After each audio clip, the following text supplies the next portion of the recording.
Nick Beaudoin, Service Manager of North Sales. Yeah. We're in your favourite area. Tell us all about it. It'd be my pleasure and my pain, this area. This is our, these are the racks where all the sales that come in from all the yacht clubs come in here and get stored for work to be done each week. So every week here at North Sales, what we do is we do a delivery run to the Royal Prince Alfred, CYC, Middle Harbour, and Royal Sydney Yacht Squadron. We have pickup bins there.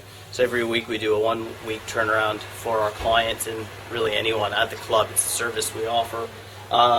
We go every Monday morning. We pick up sales, and we do a 1 week turnaround on all the work that needs to be done. So every Monday, pick them up. Every Friday, we go and deliver them. And you can just see it's Wednesday.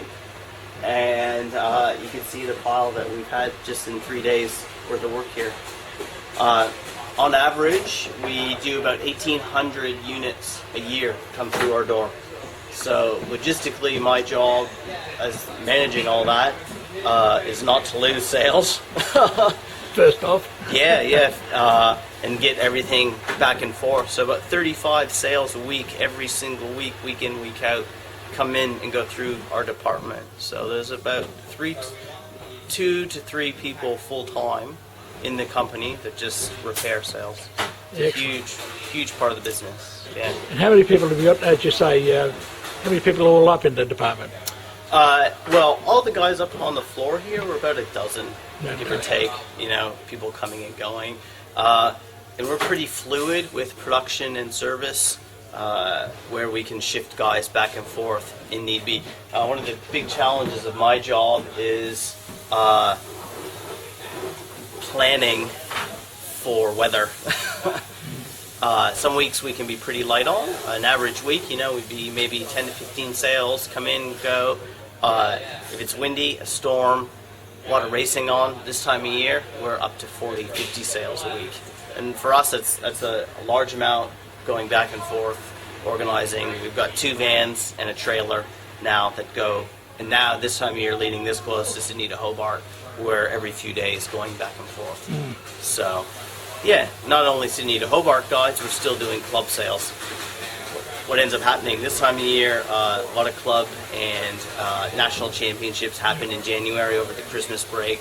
So not only are we dealing with all the big yachts for the Sydney to Hobart, we're also dealing with everyone getting 16-foot skiffs, 18-foot skiffs, club guys, every little thing has to get done. So it's a pretty big challenge for us now. And you can see here as you guys have been filming us working around production, say, of a Wild spinnaker. So it can be challenging at times. What about service for non-club members? Just regular cruising type sales. Yeah. So we get a lot of this time of year too. A lot of people cruising up and down the coast. I'll get a phone call, and I'll try to point them in the direction of a yacht club, so that if they're cruising and they're going through, we do really special cases of 1 or 2 day turnarounds to get them to come in. Say a lot of people come Pittwater way.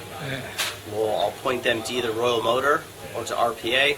Either we go pick the sales up for them, or we'll say fastest way is to get in a cab and get it to us. We can service and get them turned around so they can continue on their way. And if someone calls up and they'll say City Way, I'll just direct them towards the CYC or Squadron and tell them about the bins and how it all works with our cards and our system so that we can get things to them.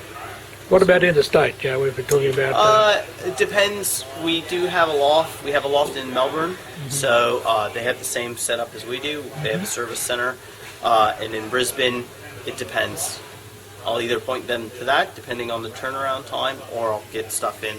Like right here, I've got a 200-footer, 200-footer sails. These big ones here. Yeah. A lot of sales actually up at Riverview in Brisbane. A lot of the super yachts come into there because on their way from the South Pacific and down, say, to New Zealand, we'll actually go pick them up.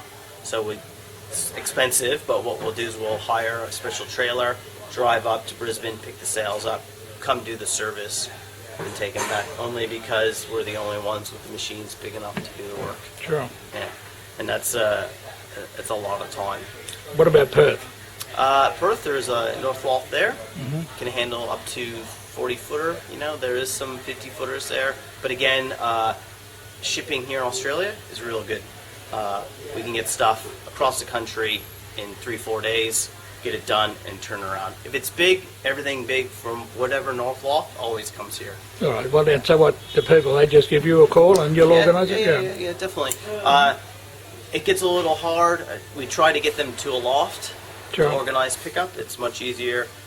When people try to ship on their own, it can get a little muddled. So we just try to get them to a loft and get them to us. But our customers are actually really good at managing that on their own. So kind of once they get into our systems and how everything works, it's all pretty fluid and really no drama. Well, it seems seamless, doesn't it? Yeah. I try to keep it. I have a 1% muck-up rate, really. I try to keep it under 20 sales a year that get mismanaged. And this year we're kind of at the 10, so we're really low, 0.5%. That's excellent. Yeah, and that's credit to the system that we've developed over, say, the last 10 years. So, yeah, keep very, very accurate records and a lot of details on where everything, when things come in and when they go out. So, yeah, pretty happy with that. I'm chuffed with myself. So what happens? Yeah. What happens in January? What happens in January? Well, believe it or not, January is still really busy for us in service.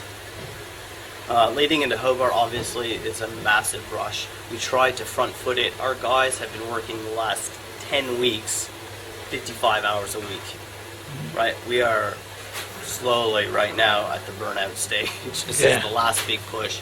So I tried to front load it as much as possible, things that I know, and get it in and get it done early so that come now, say a bunch of Chinese whisper sales came in, last minute recuts for Hobart. I have to give myself that bumper to do that kind of stuff. Or say things I have no idea about, Rambler delivery sales.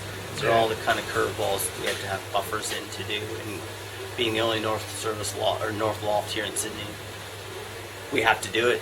We try to make sure that everyone who comes from overseas is welcome. I've had a Chinese client, not our client, an Evolution client. We're doing all their Hobart ready work, Chinese TP52. So, yeah, we just have to be flexible. It's a moving target.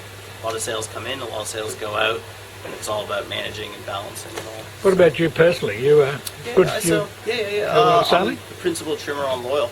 Oh, good. Yeah. That's a real North Sales boat, isn't it? It is. You're very rarely do you have two of us, like Kako and I, on the same boat. Yeah. So, Kako, we actually won together in 2012 when we beat Wild Oats. I then started sailing with Wild Oats after that, and then I've come back to Loyal when Anthony bought the new boat. So, yeah, it's been... And where are you from originally? I'm from a place called Windsor, Ontario, the Great Lakes in Ontario, Canada. Yeah, I did sailmaking up in Sarnia, Ontario. The Arctic Clipper and No. shallow water. Yeah. Freshwater, which Freshwater too, yeah. Duly missed, let me tell you. But I've been here now 10 years, just under 10 years in Sydney, working for Kako and North Sales. So.